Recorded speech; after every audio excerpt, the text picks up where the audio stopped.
177 casos confirmados acumulados, es decir, desde que se identificó al primer caso en México. Sin embargo, 4.972 son solamente los casos que se han confirmado con inicio de síntomas en los últimos 14 días. Y esto representa una tercera parte solamente. De hecho, el 34% de todos estos 14.677 son los que representan realmente la epidemia activa en México. 7.612 sospechosos acumulados, que están en este caso pendientes de poder recibir un diagnóstico por laboratorio para poder conocer si son o no casos de COVID-19. 1.351 lamentables defunciones que también han ocurrido a consecuencia de la enfermedad. Más de 45.300 casos que han sido también negativizados, es decir, que sus resultados, su prueba de laboratorio fue negativa, por lo tanto, su infección respiratoria aguda correspondía a algún otro virus de los que también circula normalmente en el país. Personas estudiadas, poco más de 67.600, las personas que han sido estudiadas precisamente para COVID-19. La siguiente, por favor.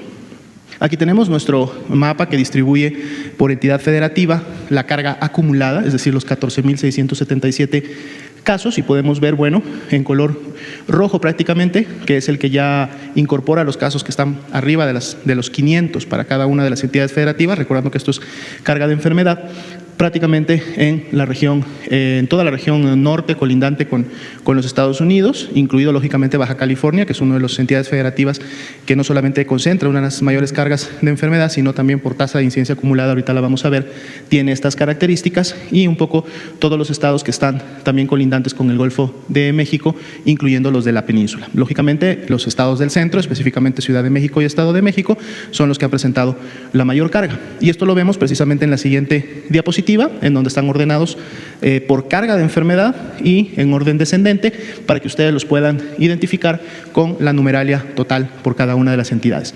En la siguiente diapositiva nos enfocamos nuevamente solo en la carga reciente o en la carga, digamos, de la epidemia activa en México, estos 4.972. Ahí ven que el mapa otra vez vuelve a colores verdes o muchos estados en verde más claros, sin embargo, de alguna manera esta mayor carga en los últimos días, recordando que a lo mejor en días anteriores o previos a estos 14 días eran precisamente estos otros estados que aparecían en colores más oscuros en la diapositiva previa. Ciudad de México, Estado de México, lógicamente continúan teniendo esta presencia importante con la mayoría de los casos confirmados en los últimos 14 días, como lo vemos en la siguiente diapositiva, donde están precisamente en orden descendente, y son estos dos estados los que concentran la mayor carga de enfermedad reciente activa en el país. En la siguiente diapositiva ahora sí nos vamos a las tasas de incidencia acumulada y también distribuidas geográficamente en cada una de las entidades federativas, recordando que los estados que tienen los colores más intensos son precisamente los que tienen las mayores tasas de incidencia, y por lo tanto, entonces estas tasas lógicamente representan una mayor transmisión y afectación poblacional que se está llevando a cabo, y vemos nuevamente los estados de la península, los estados de la región noroeste y los estados del centro, incluido Sinaloa en el norte, que tenemos este tipo de acciones. La siguiente, por favor. Tenemos esta misma distribución, es decir, la carga o la tasa de incidencia acumulada. Ciudad de México, Tabasco y Quintana Roo serían las entidades federativas con la mayor tasa de incidencia.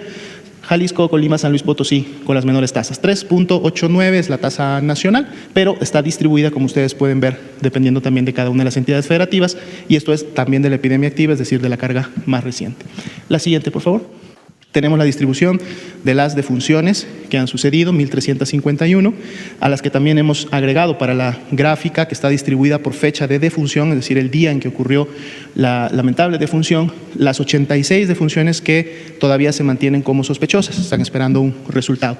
Ayer mencionábamos, y hoy se vuelve a refrendar, que veíamos una tendencia ascendente, francamente ascendente, hasta aproximadamente el 15 de abril. Del 15 de abril e incluidas las defunciones sospechosas, es decir, aquellas que están todavía por confirmarse, nos evidencian ya un poco una tendencia más estable en relación a cómo han estado ocurriendo estas defunciones. Eso es importante también irlo monitoreando, porque pues representa lógicamente uno de los desenlaces o los peores desenlaces que la epidemia en México nos puede dar. En la siguiente diapositiva vemos las defunciones distribuidas por entidad federativa donde ocurrió la defunción, y podemos también ver ahí que, bueno, las defunciones más recientes y que por lo tanto son las que están pendientes de resultados se encuentran en los primeros 3 entidades federativas que ustedes ven ahí representadas, que son las que tienen el color amarillo, que representa estas defunciones sospechosas más cargado que en los diferentes estados, inclusive hay estados que al corte no tienen defunciones sospechosas el día de hoy. En la siguiente diapositiva veremos las 4 curvas que hemos estado presentando, recordando que son curvas de casos acumulados, es decir, cómo se van acumulando en relación hasta el inicio de cuando se empezaron a detectar.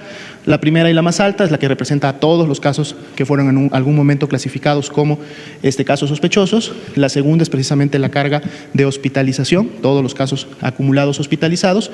La que le sigue de color rojo, los hospitalizados graves, y finalmente la última, que está más pegada a la base, es la curva acumulada de defunciones, y es bueno cómo se han estado comportando estas cuatro curvas. La siguiente, por favor. Vemos precisamente la distribución de los casos, tanto confirmados como sospechosos, confirmados en color rojo, sospechosos en color amarillo. Y vemos cómo pues, mantenemos una tendencia todavía ascendente en la presentación de los casos. Si nos concentramos y vemos las barras completas, independientemente del color, vemos la barra completa, vemos cómo esa tendencia todavía se mantiene ascendente, y eso también será importante irlo midiendo en función a cómo esos casos amarillos se vayan descartando o confirmando, y por lo tanto la curva de casos rojos nos diga cómo va en sí la epidemia en México. En la siguiente diapositiva, por favor, vemos nuestra curva de casos confirmados acumulados. Ahí están los 14.677. Del corte de ayer al corte de hoy son 835 nuevos casos. Fueron un poco menos de casos los que se confirmaron en las últimas 24 horas. De hecho, representa un incremento al día de ayer del 6%, y lo podemos ver reflejado en la última barra de color naranja, que representa precisamente el informe de hoy, en donde vemos cómo en los últimos 3 días ha habido una tendencia descendente. Sin embargo, recordemos que estamos en fin de semana. Eso en su momento también puede lógicamente afectar la carga o el nivel de la demanda de atención médica. Lunes, martes, miércoles, que es el inicio de la semana, podremos ver o constatar cómo estas tendencias se siguen realmente comportando y dar seguimiento a esta parte de la epidemia. Quédate en casa.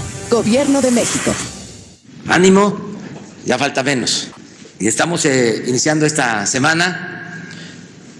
Vamos a informar sobre quién es quién en el cumplimiento de las medidas sanitarias.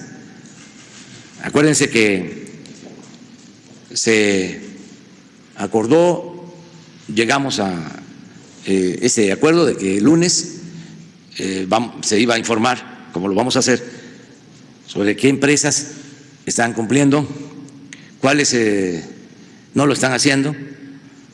De acuerdo al informe preliminar que se presentó en la mañana, es muy satisfactorio destacar que la mayoría de las empresas y de los comercios están cumpliendo, y que son muy pocos, es un porcentaje menor los que no cumplen.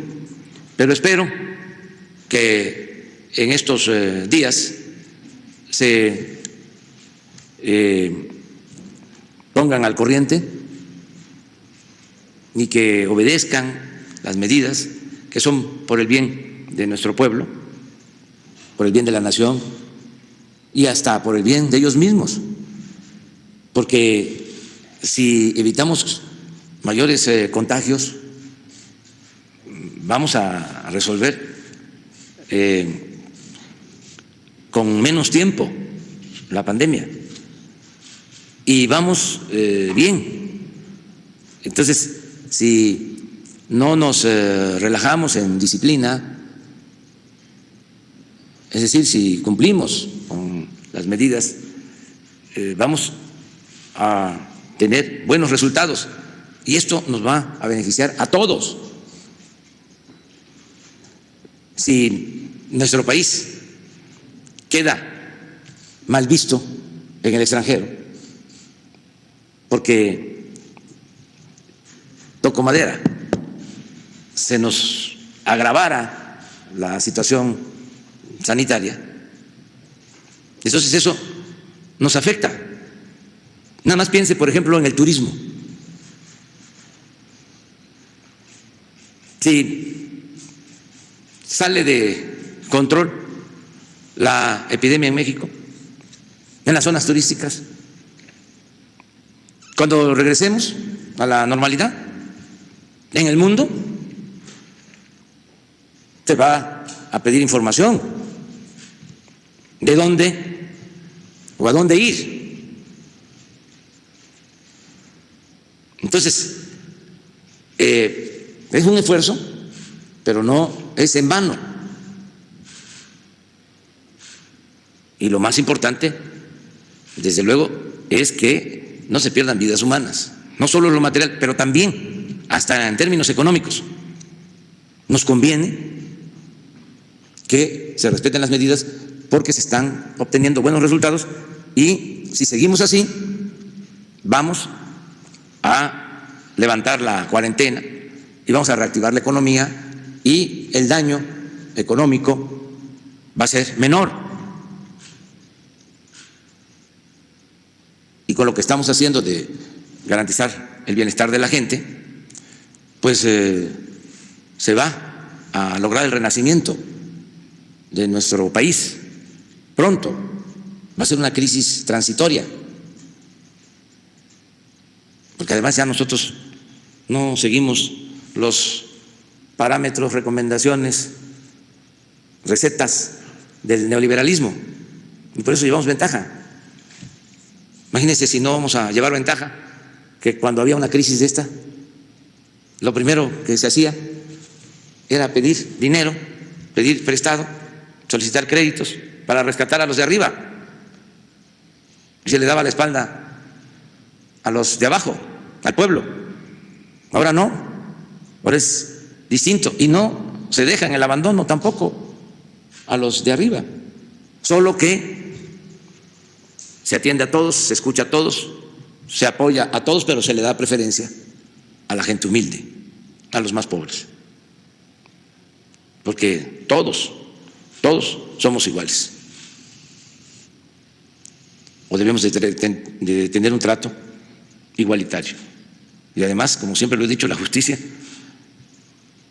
es darle más al que tiene menos. No puede haber trato igual entre desiguales. Entonces, todo esto son ventajas. El que no haya corrupción. ¿Qué fue el Fobaproa? No solo fue un rescate financiero a los de arriba, no solo fue convertir las deudas privadas de unos cuantos en deuda pública, que eso nunca jamás se va a repetir. Y aprovecho para decirle a algunos que están pensando en esos modelos que no vamos a ceder, aunque se enojen, te van a quedar esperando. Aparte de que costaba muchísimo el rescate de los de arriba, fue aprobado como 19% del llamado Producto Interno Bruto. Todavía se está pagando. La verdad que nos afectó 2 décadas. Entonces, además de eso, la corrupción, porque no solo fue el rescate, sino los abusos que se cometieron. Rescataron, por ejemplo, la autopista México-Acapulco. Millones de dólares. Pero además, los avalúos que hicieron, los modificaron, los alteraron para pagar más. También miles de millones de pesos. Todo con cargo al erario. Solo por poner un ejemplo. Eso está documentado, lo que les estoy expresando.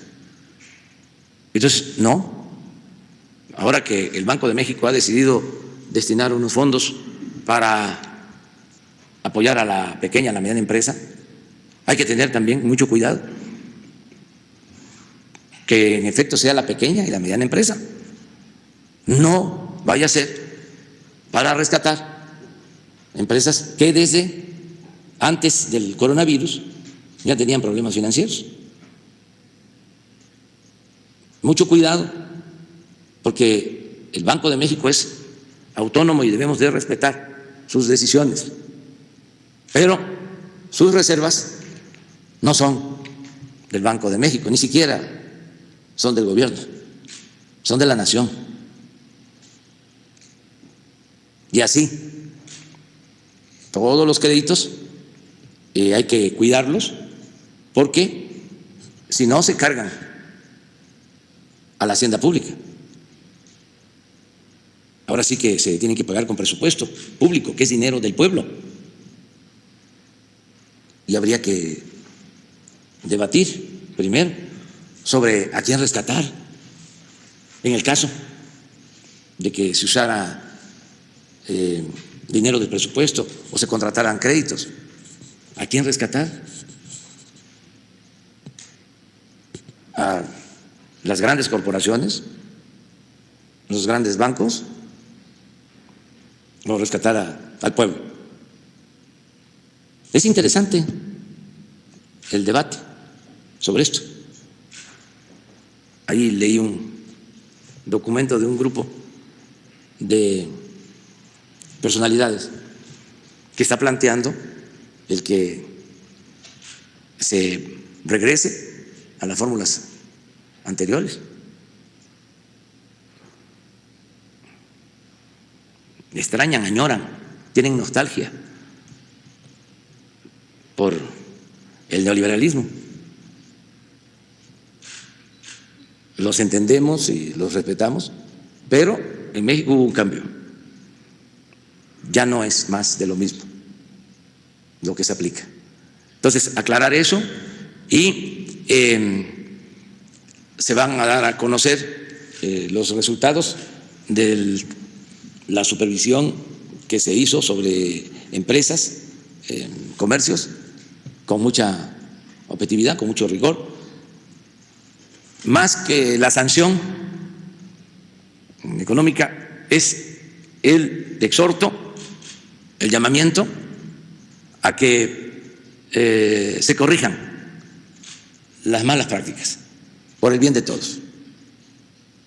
Nada por la fuerza, todo por la razón y el derecho. Y no hay interés de perjudicar a nadie. Es nuestra obligación de representar a todo nuestro pueblo. Entonces, por eso, Luisa María va a informar sobre esta investigación y luego, como siempre, Francisco Ricardo Sheffield, procurador del consumidor, va a informar sobre quién es quién en los precios de las gasolinas y al final informamos, como siempre, sobre el avance en la construcción del aeropuerto de Santa Lucía y en la construcción de la refinería. Entonces vamos con Luisa María. Muchas gracias, presidente. En efecto, se han venido realizando una serie de inspecciones también en colaboración con Profeco, la Secretaría del Trabajo, en materia de seguridad y salud en el trabajo, y hoy vamos a informar en esta dinámica del quién es quién en el cumplimiento de las medidas sanitarias. Adelante. Aquí mostramos que el 87% de las empresas, de los negocios a los cuales hemos acudido, cumplen con la normatividad y el 13% no cumple. Aquí lo vamos a ver desglosado, ¿no? Este comportamiento ha ido variando, también debemos decirlo. Cada vez vemos más cantidad de empresas que cumplen decididamente. El 50% cuando llegamos ya estaban cerrados. Hay un 20% que se ha venido cada vez más disminuyendo, que no estaban cerrados, pero cuando se les exhorta, acceden y cierran. 17% que se trata de alguna empresa con alguna de las actividades determinadas como esenciales por la Secretaría de Salud. Y aquí está este 13% que se encuentra abierto, que cuando llega la autoridad se le exhorta para que cierre y aún así decide no hacerlo. Adelante. Estas son algunas de las industrias en las cuales se concentran estas empresas que no han cerrado. En la industria automotriz, el 28%, industria textil, 17%, comercio de productos no esenciales, 15%, otros como industria de calzado, tabacalera, incluso tabacalera, construcción, 11%, industria maderera, 8%, y luego nos vamos a porcentajes más pequeños del 4 al 3% en diferente fabricación de productos de plástico no esenciales, metálicos, celulosa y papel, metalúrgica, etcétera. Adelante. Aquí lo podemos ver distribuido en el territorio nacional por entidad federativa. Tenemos, sobre todo en el caso de Jalisco, Estado de México, Ciudad de México y también en el norte, Baja California, Sonora, algunas zonas donde no se ha cumplido, pero lo más relevante aquí es destacar que el 23% de las empresas que se negaron a cerrar se encuentran en los municipios más afectados por la pandemia. Adelante. Tenemos algunos ejemplos de empresas que han cumplido, que hemos revisado y que cuando llegamos ya están las puertas cerradas, y aquí vamos a destacar algunas. Está Dentix, México, tenemos Juguetron como otra de las empresas que se encuentran totalmente cerradas. Adelante, Flexi, esto en el sector industrial y comercial. Adelante. Tenemos CEMX, ¿no?, que es una empresa con 2.895 trabajadores en Tlaxcala. Está Ternium con 7.324 trabajadores. Ellos, al tener una actividad esencial, lo que han logrado hacer es reducir al máximo la plantilla con la cual están operando y con todas las medidas sanitarias. Adelante. Tenemos también el caso de General Motors, que también ha venido cumpliendo, Faurecia, con 700 trabajadores, y el caso de General Motors, 1.500 trabajadores, se encuentran laborando únicamente con 40 en actividades ahora, para el apoyo médico. Adelante. Tenemos el caso también de Volkswagen como automotriz, que también se encuentra haciendo esfuerzos en la fabricación de ventiladores, pero ha detenido toda su actividad normal. Está el caso de Fiat también como un ejemplo en el cual cumple. Y también vamos a ver algunas que no cumplen y que insisten en no cumplir. Está el caso de Andrea, que se dedica a la fabricación de calzado con más de 100 trabajadores. Está el caso de Carnival en Pachuca, Hidalgo, se encargan de la industria textil. Adelante. También tenemos el caso de Coppel, que también ha sido exhortada e insiste, en el no cumplimiento, y el caso de Bolim, que se dedica a la fabricación de equipos eléctricos y electrónicos para vehículos automotores, una actividad que no es esencial. La idea de estas visitas, como aquí el presidente lo ha dicho, es hacer un llamado, un exhorto a cerrar, a cuidar a las y los trabajadores, a cuidar a las comunidades y que puedan, cumplir con lo que ha sido publicado en el Diario Oficial de la Federación y que ha quedado bastante claro en estos últimos días. Vamos a seguir con estas visitas, igualmente para tener ejemplos destacados de cumplimiento y también aquellas empresas que no han tomado las medidas adecuadas. Gracias, presidente. Buenos días, señor presidente. Buenos días a todas y a todos ustedes. Quienes quieren los precios de las gasolinas, en la gasolina regular tenemos el precio más alto en gas Telchac, en Telchac, Puerto Yucatán, 17 pesos con 50 centavos por litro, con un margen de 3.98. Pueden ver que en la gasolina regular, en relación a la semana pasada, el precio más alto bajó significativamente, y el más bajo está en San Agustín Tlaxiaca, Hidalgo, con el margen más bajo de 21 centavos por litro. Servicio Tlaxiaca SADCB, 13 pesos con 39 centavos el precio al público. Y en la gasolina premium, ahí todavía hay algunos pasados de rosca que siguen dando caro. Lo bueno es que son muy pocos y hemos ido abordándolos. Esperemos que todos caigan en conciencia. Lo van a ver en los promedios al final de la presentación. Autoservicio transversal de Hermosillo, Sonora, con un precio al público de 20 pesos 99 centavos y un margen nada más de 5 pesos con 4 centavos por litro. Mientras, en contraste, la premium más económica, con el menor margen, lo encontramos en Veracruz, en combustible por Texgil, 13 pesos con 21 centavos el litro al público, un margen de 46 centavos. En el diésel, Grupo Petrolero Ashley, en Ostotiparquillo, Jalisco, 21 pesos 45 centavos por litro, 4 pesos 22 centavos de margen, mientras que Digasol en Zapotlán de Juárez, Hidalgo, con un precio al público de 16.90 por litro y un margen de 69 centavos, son la opción más baja con el margen más bajo. Si lo vemos por marcas, como lo habíamos mencionado la semana pasada, y no hay una gran diferencia en los promedios por marca entre quien da más caro y quien da más barato. Sin embargo, de todos modos se puede hacer una diferenciación y los más caros siguen siendo Chevron, Arco y Redco. Petro-7 subió al cuarto lugar de los más caros. Oxogas bajó, cosa que se agradece, mientras que los más baratos siguen siendo Móvil, Repsol, Total, y la más económica en promedio en todo el país es el Grupo G500. Y vemos los precios otra vez hubo una baja en promedio en esta semana para colocar el promedio nacional del diésel en 18.98, el de la gasolina premium en 16 pesos 51 centavos y el de la regular en 15 pesos 34 centavos. Así, a través de la app de litro por litro pueden ustedes valorar en esos precios quienes están cercanos o por abajo de ese promedio y se vuelven, para nosotros como consumidores, la mejor opción para ir a cargar combustible. Seguimos con las verificaciones en todo el país. Ustedes recordarán que la semana pasada señalamos algunos que no se dejaron colocar sellos, otros que no se dejaron verificar. Sin embargo, en esta semana, con el apoyo de la Guardia Nacional, en un operativo conjunto con la CRE y la ASEA, atendimos primeramente 184 denuncias presentadas en esta semana a través de la app, a través de 171 verificaciones o visitas. Solo una en esta semana no se dejó